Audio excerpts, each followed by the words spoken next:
Have you noticed how many people on the spiritual journey make statements like, I'm awakened, I'm enlightened, I'm woke, I'm ascended, I'm ascending, and that's their focus?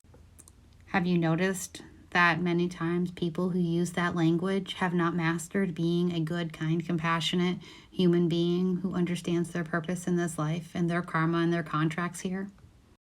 It happens. We understand this thing that we call life. We start understanding reincarnation and a soul and all those spiritual, lovely concepts, and all of a sudden they become the focus, and we lose sight of being a human being. But here's the truth.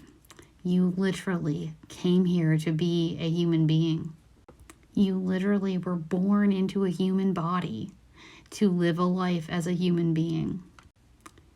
The soul came here, most likely yours did too, to awaken to that knowing within the human lifetime. So that means as a soul, you start understanding these concepts. You start having the practices of meditation and prayer and understanding your intuition and what it is to live as a spiritual being. But sometimes in all of that, the focus becomes ascension.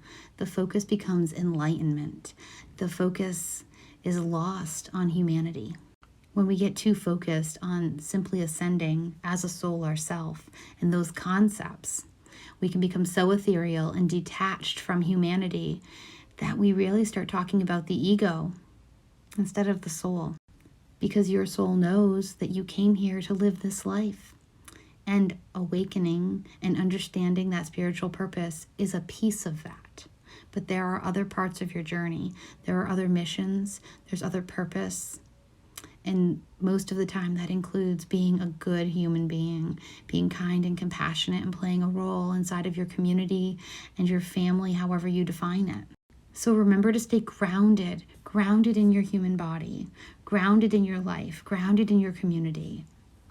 Take the spiritual practices as a way to connect to your higher self and creator, and then channel that creativity, that power, that love into the life that you're living.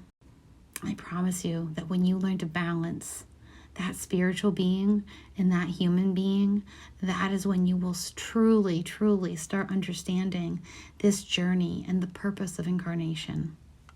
That is when you will truly understand why you came here, why you chose to be born in a time like this time. And that is when life, although it can be confusing, will become joyful and purposeful every day. So live life.